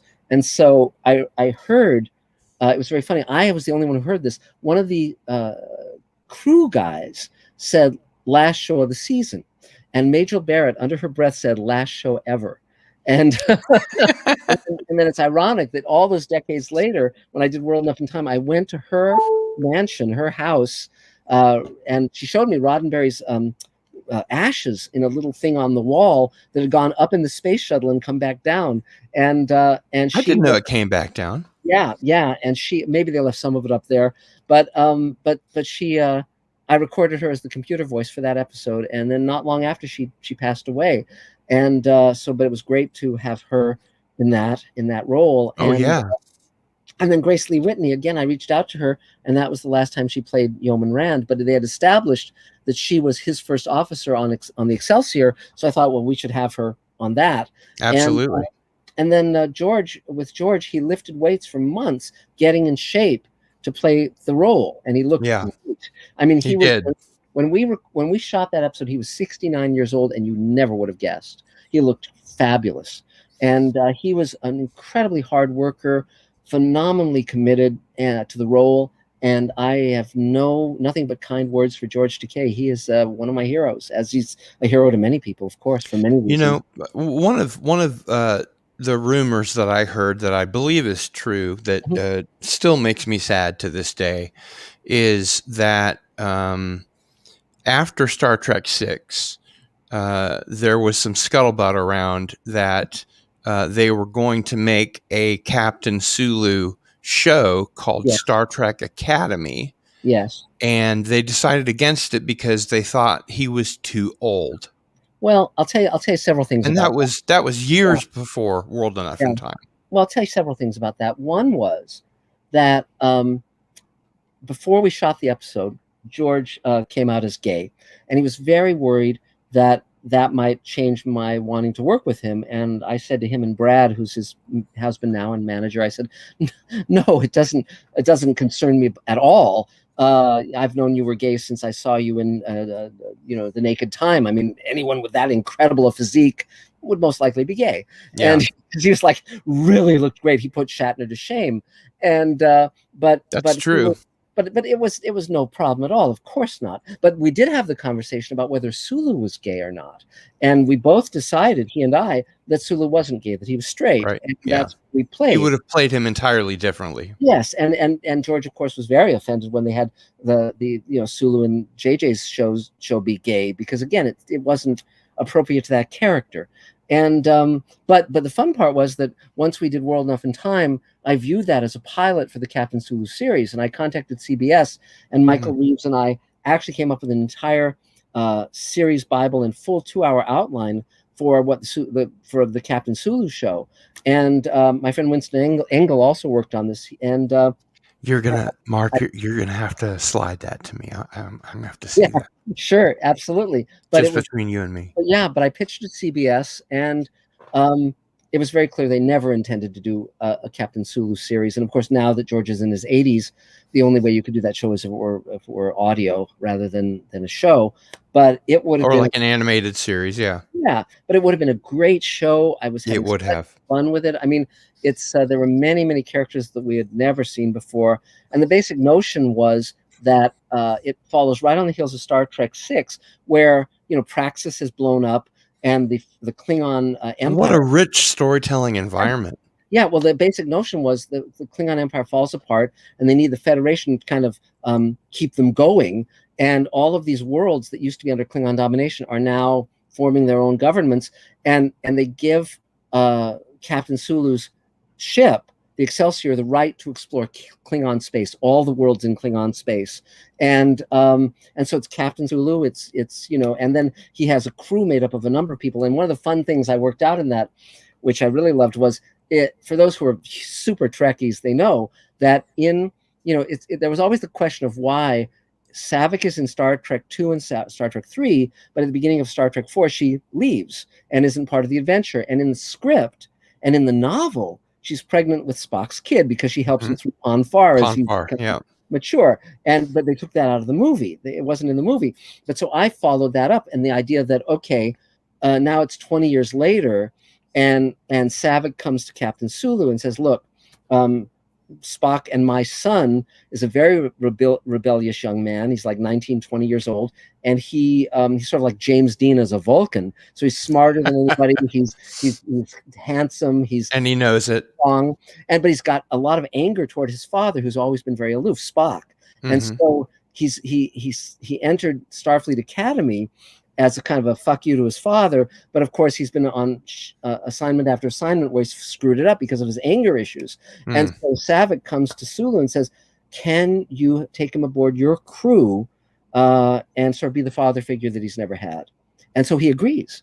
And so that character, Spock's son, was going to be a character in that show. That's brilliant. It would have been super fun. And the science officer was going to be a Klingon, because my idea was we've seen the warrior cast, but we've never seen the science cast. Yeah. And that was a very different kind of Klingon than we'd ever seen before. And so it really had a lot of fun characters, and would have been a fun show. We could have done great things with it.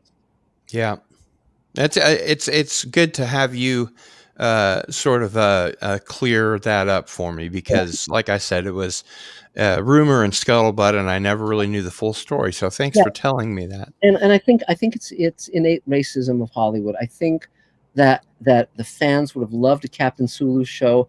Instead, they're getting the stuff they're getting now, which we can talk about a lot. But but that would have been a terrific show. And George Takei, from the beginning, he was such a spectacular actor, and I saw his great potential, and that's why I wanted to write World Enough in Time. He never got his due on the original series. Well, when I sat down with the little 3 pages, the précis of the storyline of World Enough in Time, I said to George, "You're a brilliant actor. You never got the great Sulu episode you deserved." I said, "This is it," and that's and I kept that promise. It is the great Sulu episode. It is. It really is. Yeah, and so that's So there you go.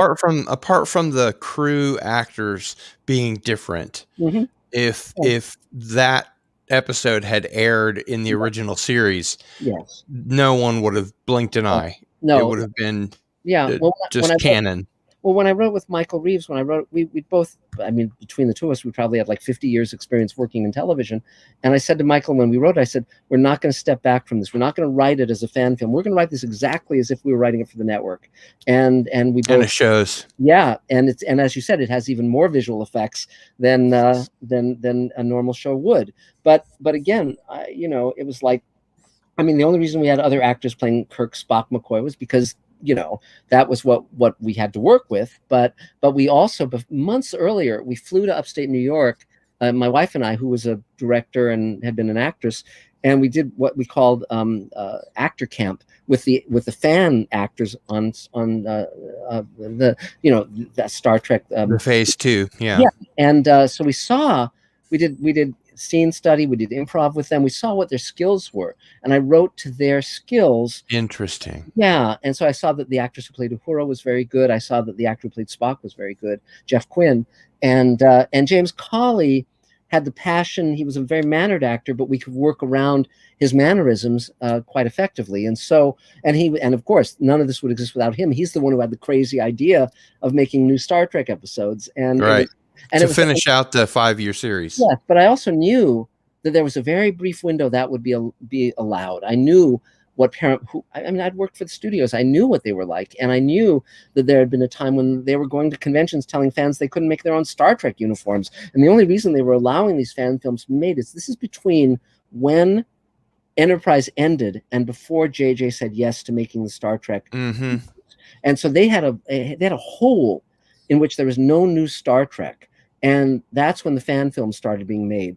And they thought, and because George Lucas was allowing fan films to be made of Star Wars, as long as they weren't sold commercially, and that he was reviving the Star Wars fan base, so they would go to new Star Wars movies, Paramount thought, well, maybe he knows what he's doing. Maybe we should follow suit. But before we shot World Enough in Time, JJ announced he was going to be doing the Star Trek movie. So I actually had lunch with him at Disney, and I said, look, I'm planning to do this thing with George Takei. Do you have any problem with that? Because I didn't want him to hear about it, not know it's me, and pull the plug, have business right. Pull the plug. Because I wasn't going to put 1.5 years of my life in on it and have it be, pulled out from under me. So then, but once I did it, once I did it and it got all the accolades and it proved that I could basically build my own studio one way or another. Um, they wanted me to direct more episodes of Star Trek, the fan films, and I said no because I'd done what I set out to do, Mm-hmm. and I knew that it was inevitable. That You had to get back to work with the yeah, real. I mean, a but year of your life yeah, dedicated to that one episode.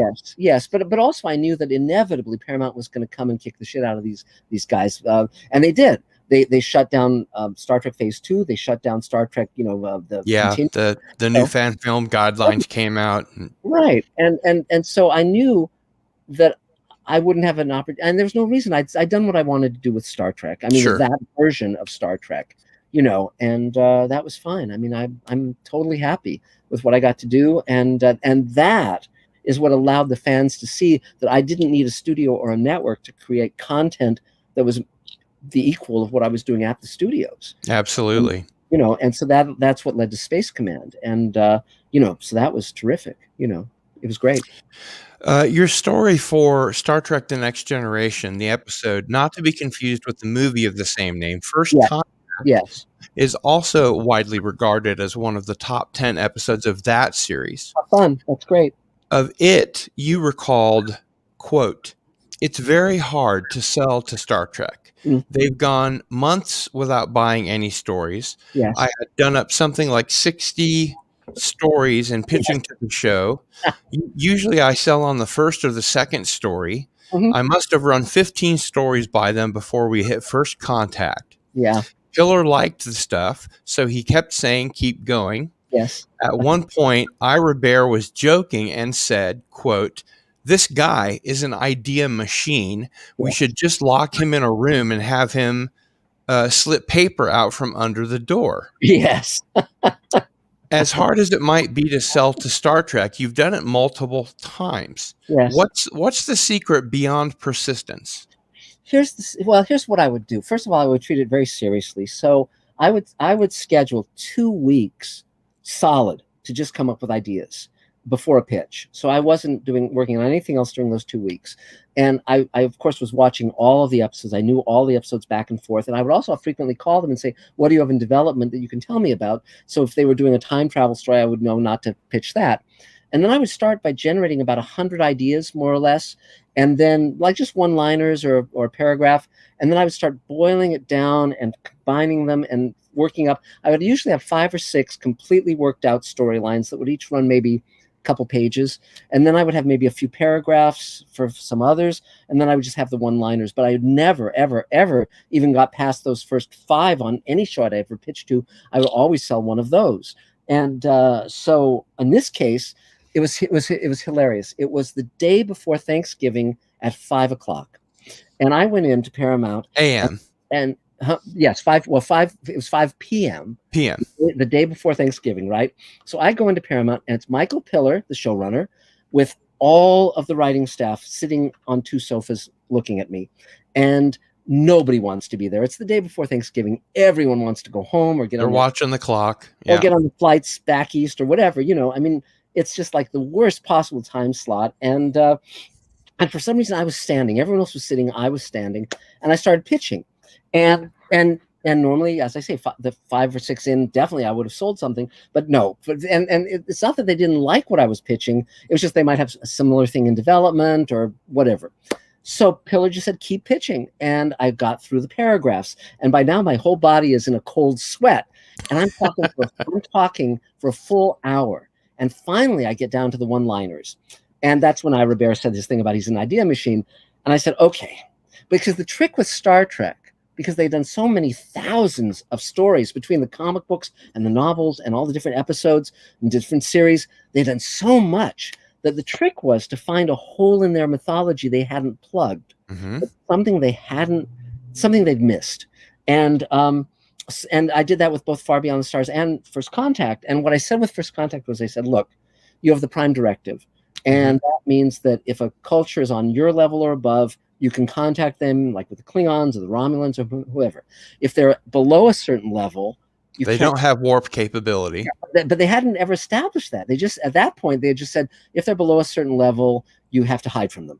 And I said, you've never done a story where a planet, a culture reaches that point where the prime directive switches off and the Enterprise is sent to make first contact, and their eyes lit Which up. is almost a duh moment. Yeah, but their eyes lit up because it was the idea that none of them had thought of, and we started talking about it. And what we all liked was the idea that it was like doing Day the Earth Stood Still, except where the Enterprise, where our guys are the flying saucer that lands on the White House lawn. Right, right.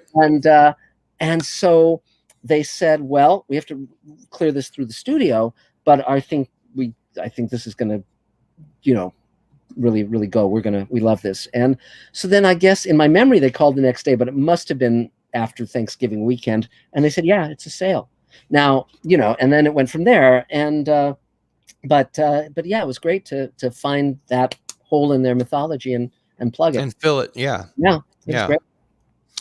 I have to tell you, Mark, I must admit, I'm not a fan of modern Trek. No. I notice on your YouTube page, Mr. Sci-Fi, you do your best to be an apologist for Discovery and Picard and Lower Decks, but it seems like you share my perspective that it just isn't Star Trek. Well, it seems to be written by people that don't understand Star Trek for people that never watched Star Trek. And to the degree that you feel comfortable talking about it, when did modern Star Trek go off the rails? And do you think it'll ever return to Gene's vision, or is the Star Trek that we knew and grew up with dead? Good question. I don't think of myself as an apologist. I just think of myself as someone who is both a viewer and someone who's made television. So I'm understanding the difficulty in making anything that's good.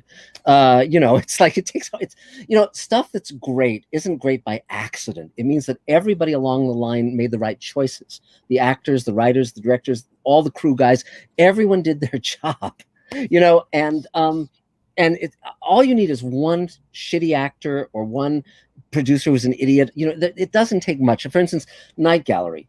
Why was Night Gallery not as good as Twilight Zone in terms of production? It's because Jack Laird was knocking back a quart of vodka a day, and he didn't respect Rod Serling.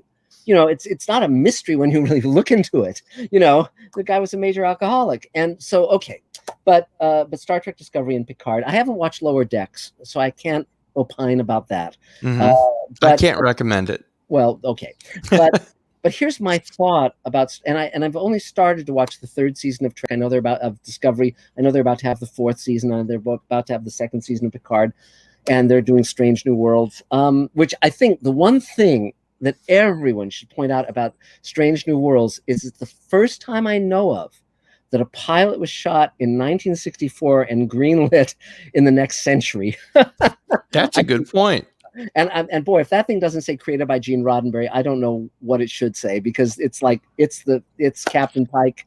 It's still being made by the people that made Discovery, so we'll have to see. But it's definitely a problem. It's definitely a problem. Here's some of the things that I think are wrong. And again, I know. I mean, Doug Jones, who's a star in Space Command, is a star on Star Trek Discovery. I think he's terrific. I love Doug, and I think his character is one of the most. He's always good.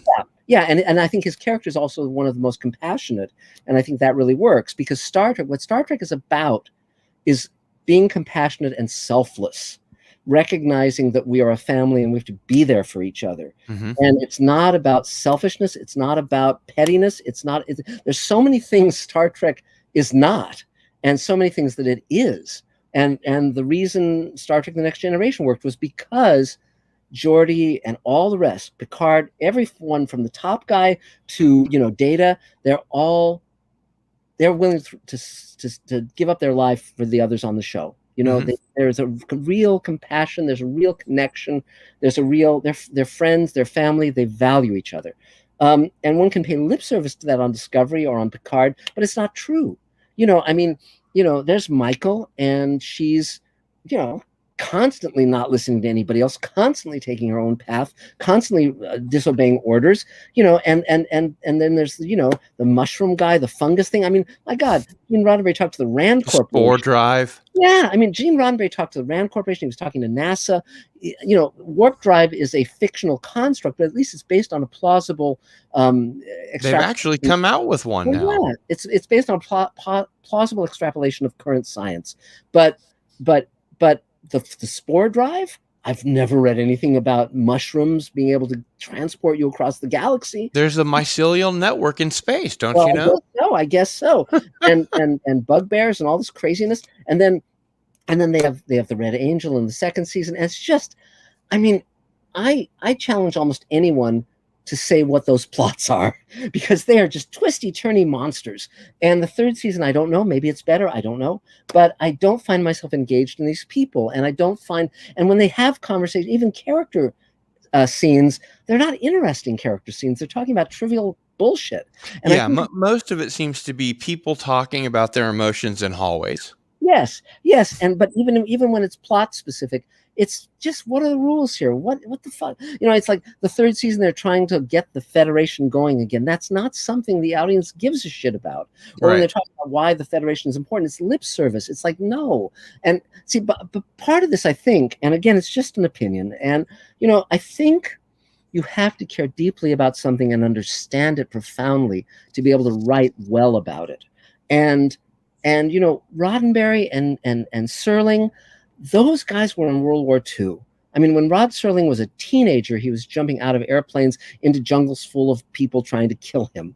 And Roddenberry was a bomber pilot. They understood life and death. They had seen it close up, and they had genuine courage. And on And these new shows, they just seem to murder people indiscriminately. well, but I mean, more than that, most TV shows and movies are written by people who are writing they're coming up with stories derived from other people's TV shows and movies. They haven't, for the most part, had a depth Had of their own experiences. no. And And one thing that we know as writers is yeah, write what you know. yes. Well, Ray Bradbury was a mentor of mine, and he said, "Look inward. Don't look outside. Look inward. Find the things you care about strongly. Find the things you that upset you strongly, or that you love passionately. Write from that. Write from your experience. And it doesn't mean you have to write solely what you know. Like Rod Serling said, I don't. He said his advice was write what you know, or better yet, write what you feel."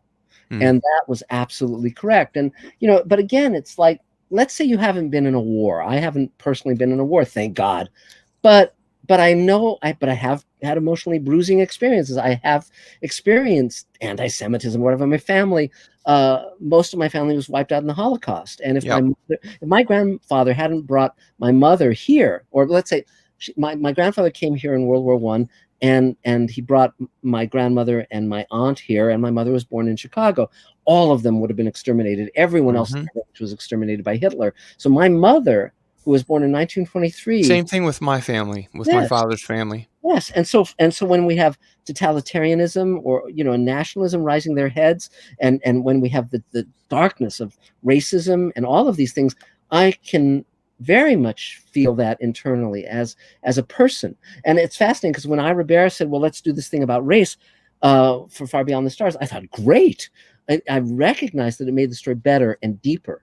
And I was all aboard for that because, again, I understood the power of a positive model that has resonance, that's about something. One of the things I talk about is frequently is most people don't understand that when Martin Luther King gave his "I've been to the mountain, I've looked over it and seen the promised land," he's telling a science fiction story. He's Hmm. saying, here's a reality that does not exist, but could in the future if we're brave enough to make it happen. Hmm. Where the descendants of slaveholders and the descendants of slaves sit together at the table of brotherhood, we can have a better future. And What an interesting take on that yeah, is. but he's positing a future that's better, a hopeful future. And in his visualizing it, he helped to make it happen Hmm. because other people could see that potential, that possibility, and help to make it happen, just as Star Trek did, just as Twilight Zone did.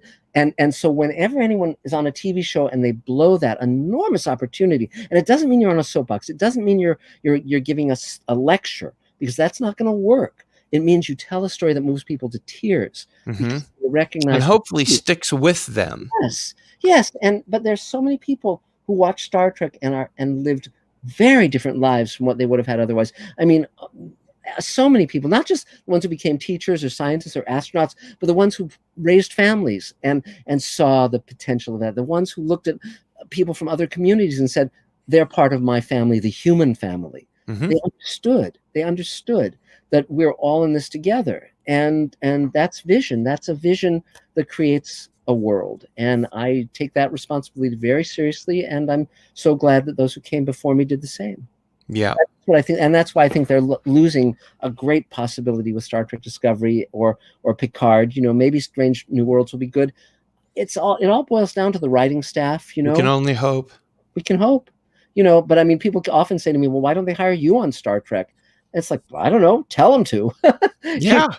I mean, if someone said, "Here, you want to see what you can do with this?" Sure, I'd come aboard. I'd give it a college try. I think I could make it better. I We hope. we had a note from the chat earlier from PJ of Orville Nation. Mhm. I nominate Marc Zicree and Joe Malazzi to run Star Trek.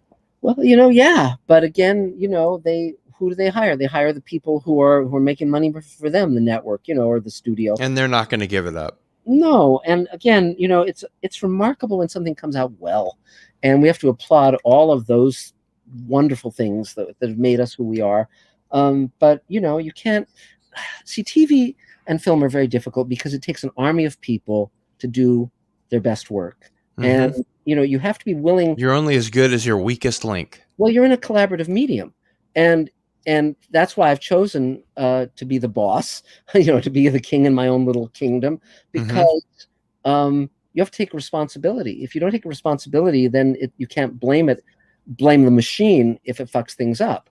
Hmm. If you take responsibility, I mean, every single decision on Space Command ultimately is my decision, and so the casting, the design stuff, The buck stops here. yes, it does. And in some cases I might say, well, that could have been done a little better, maybe if we'd had, millions of dollars, or whatever. But given I'm using all my ability and all my uh, Experience. well, yes, and ingenuity and all of that. I mean, to call someone up and say, "Give me money," it's not the most easy thing to do, but people do it because they invest in me and in the vision, and they like what I'm doing, and I'm honored. Anyone who gives Space Command $1 or $500,000, I mean, they could have spent that money on other stuff. I mean, I'm honored that anyone sends money my way because they don't have to. And so I'm grateful, and I don't treat that lightly either. And switching directions a little bit, Sure. you wrote and worked on several episodes of Sliders, Yes. which remains one of my favorite TV shows ever. Thank you. Tell us about working with creator Tracy Torme and what allowed you to create so many stories for that show. Well, I was brought aboard. It was very funny. I was hired. There was a series of books called Animorphs that Scholastic did, and they were looking for a writer to basically adapt the storylines and lay out all the outlines of the series and write several scripts that would set the pattern for the show.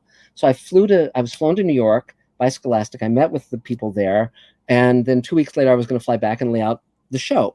I got hired to do that. So I was reading 15 novels of Animorphs in a week and laying out, I think I had 1 or 2 weeks, I can't remember. It was a very tight time frame to lay out all of the storylines and the first season. So in the midst of that, my agent calls and says, "Hey, they're looking for a producer on Sliders, and so you need, I've set a meeting for you, and you have to go in with some ideas." Now I'd only seen the pilot, 3 seasons earlier, and and that was all I'd seen of the show. So I said, "Well, I can't do it." I said to my agent, "Normally I would work up some storylines. I can't. I don't have the time." And then Scholastic has hired me. He said, "Well, do what you can." So I said, "Okay." So I watched episodes, and I got a sense of who the characters were and what their names were, and this season I knew Fox had canceled it. Sci-Fi had picked it up, and instead of it being shot in Canada, it was going to be shot on the Universal lot in Los Angeles. And so I went and I met with the showrunner, David Peckinpah, and I said, And there was a cast change, as I recall, as "Yeah, well. yes." Well, Tracy Torme was no longer on the show, Hmm. and John Rhys Davies had left, and so I went in, and because I had nothing to pitch, I I I'd heard of a trick you can use to forge rapport with someone, and it's basically whatever they say, you repeat back to them using different words. Hmm. So David Peckinpah said, "This season we're going to have these characters called the Cro-Mags, and they're going to be our villains, and they won't appear in every episode, but they'll appear throughout the season. And I said, that's great, because you don't have because you have a recurring antagonist. It'll give a through line to the show, but you don't have to have them in every episode. He said, yes, that's right, exactly.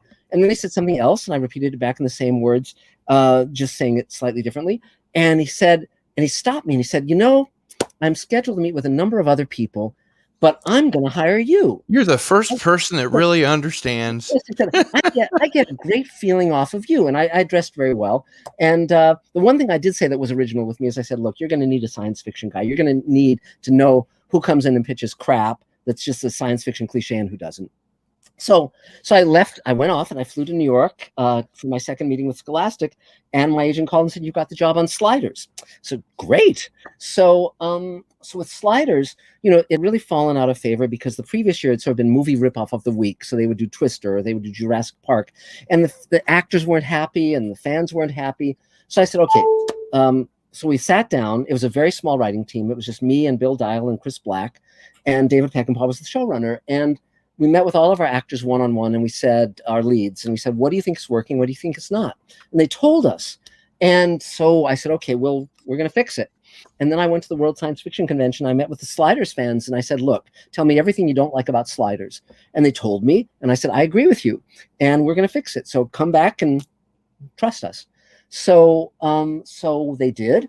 And the premiere of Sliders that year, the 4th season, it got the highest rating of anything on the Sci-Fi Channel ever. And we did 22 episodes, and I wrote a bunch of them and rewrote a bunch of them. And overall, I was responsible for about 19 of those 22 in one way or another. And my name's on all of them as a producer, and some of them as a writer. Excellent. Yeah. Excellent. Cool. You've had so much success in Hollywood that you've even taught other writers and showrunners how they can benefit from your career. Yes. What are some of the things that you teach that students of creative writing, screenwriting, and genre fiction in general might not know? Well, as I said, I've sold a new book to Silman James called Greenlighting Yourself that talks about all of this stuff. And I'm trying to write in that book advice that you don't get normally in how to have a career in Hollywood books. So I'm doing one about recovering from failure. So like if you have something come out and it's a disaster, how do you actually keep your career going? I have another one about having a life whether or not you're successful. I have another part about when you are working for yourself as an artist and you wake up and the whole day stretches ahead of you, how do you actually have a work schedule rather than just sitting and watching TV all day? And so forth, and so the things I would suggest are start at the top. So don't expect that you have to write crap or work on crap at the beginning of your career and that you have to just accept whatever's thrown your way. What you have to do is think about the thing you would most want to create, most want to work on of everything in the universe, and do that. Because like for instance, when I wrote the Twilight Zone Companion, I had only sold one short story and never taken a journalism class. If I had asked 100 people what chance I had of Rod Serling's widow when she'd already turned down, writers from the New York Times and other places, what chance I had of getting Carol Serling, Rod's widow, to let me write the book about Rod and the Twilight Zone, 100 people would have said, you have no chance. But what they didn't know was how determined I was and how willing to work hard I was and really prove that I could do this. And so my vote outweighed everyone else on the planet because I was voting on what I was going to do. So create the work that you love, create the work you're committed to and passionate about. And then, your job as a writer is to see something in your head and turn the whole world so they can see it, what's in your head. And the lovely part is when you do it right, it lasts for decades and decades and decades, and often beyond your lifetime. And so there are things that I wrote when I was, like as I said, I started writing the Twilight Zone Companion when I was 21, and people are still buying it and reading it and enjoying it and getting benefit from it. I wrote episodes of Smurfs or Super Friends or Real Ghostbusters or He-Man, any of that stuff when I was in my early 20s, and people are still enjoying it and being entertained, and certainly Far Beyond the Stars and many of the other things I wrote when I segued over to live action. I mean, someone was just complimenting me on an episode of Space Precinct I wrote. I mean, my God, It's a popular show. It was fun. It was fun, and I think it wasted a great opportunity. but still, it had, its charm. But the point is that, so I would advise people, start at the top of your game, because if you want to be at the top of the heap, show that you belong there. And the way you can show that you belong there is by creating something of merit. And now that we all have cameras in our pockets, now that we can edit on a Mac or whatever, and put it up on the internet, there's no excuse not to. Back when you had to shoot 35 millimeter or 16 millimeter, and everything cost millions of dollars, there was no distribution network other than the studios and the networks, you had an excuse. But now you don't. And so if you want something to happen, make it happen. It's up to you. And so that's what I would say. There's two kinds of people in this world: those who live in the excuse to explain why they didn't do the hard work, and those who take it on. And when I was doing the Sulu episode, the Star Trek episode, it was an incredibly difficult shoot. And I remember saying to myself a mantra. And the mantra was, I am made of iron and nothing will stop me. And I really embraced that. And it was very hard work. It's funny, there was a point of exhaustion where whatever I was feeling, I was very emotional. I would start to cry at the drop of a hat, and I had no way of masking my emotions. And I thought, this is what it'll be like when I'm 80. But I thought, because I was so exhausted, I just was running on just vision and adrenaline and my experiences and making it happen. But the fun thing with that was, initially when we got on the set up in upstate New York, it was the pros that I had brought, the professionals in various positions, and there were the fans who had showed up kind of for Star Trek camp to work on it, and they were very kind of two different camps, and a little bit at odds with each other, because I was used to a certain way of doing things, and the fans weren't used to that. But so I said, let's have a feed from our set to the outer lobby, so that whoever's not on set at that point can watch what we're creating, because I knew we were creating something that would be phenomenal. And as everyone started to see what we were creating, all of a sudden they merged, and we were all on the same page to create something wondrous. And we succeeded, and we're all so proud of that. That's such a great idea. Yeah, but that was how we united. We united because we were all committed, and no one was more committed than me. I mean, I'd go to the mat for it, and I did. So, that's how it works, So just don't take excuses. Don't let other people rain on your parade. I mean, just, it's a wonderful time to be alive. It's a wonderful time to be creating content. And, we can all have a channel on YouTube, and, go for it. Absolutely.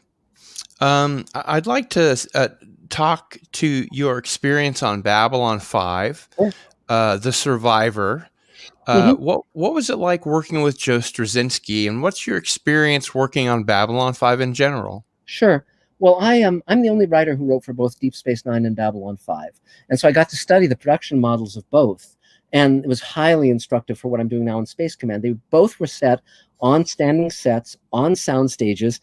The big difference with Babylon 5 is it was able to do more visual effects, more stunts, more alien prosthetics for about half the budget, less than half the budget of Deep Space Nine. So I talked to John Copeland and found out how he did it.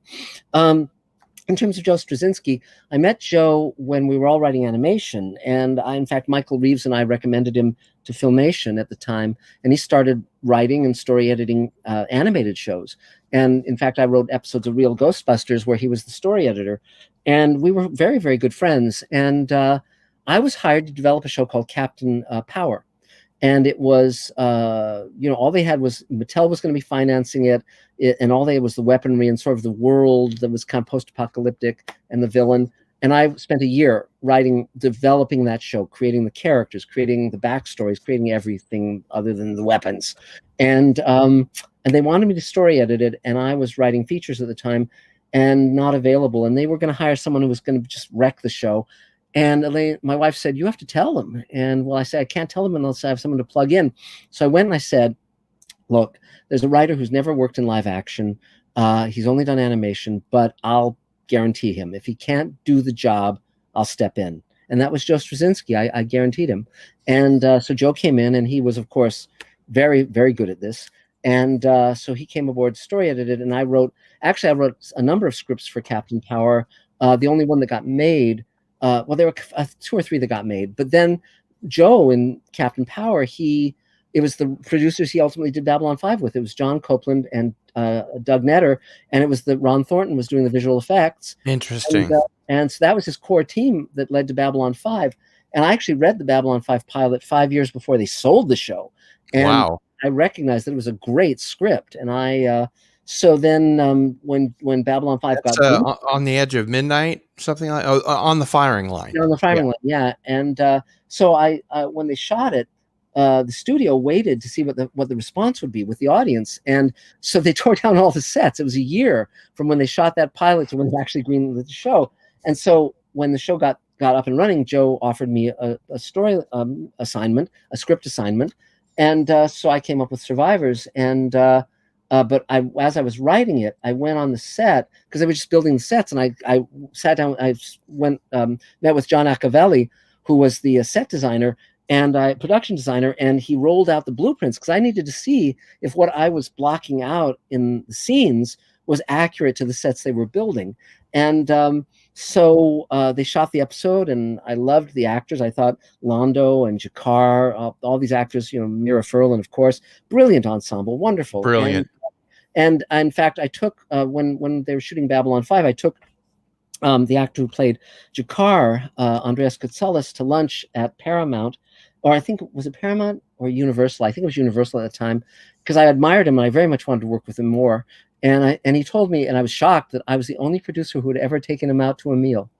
Amazing. Wow. He's such a talented actor, so wonderful as Jakar. Were you responsible for getting him on Star Trek?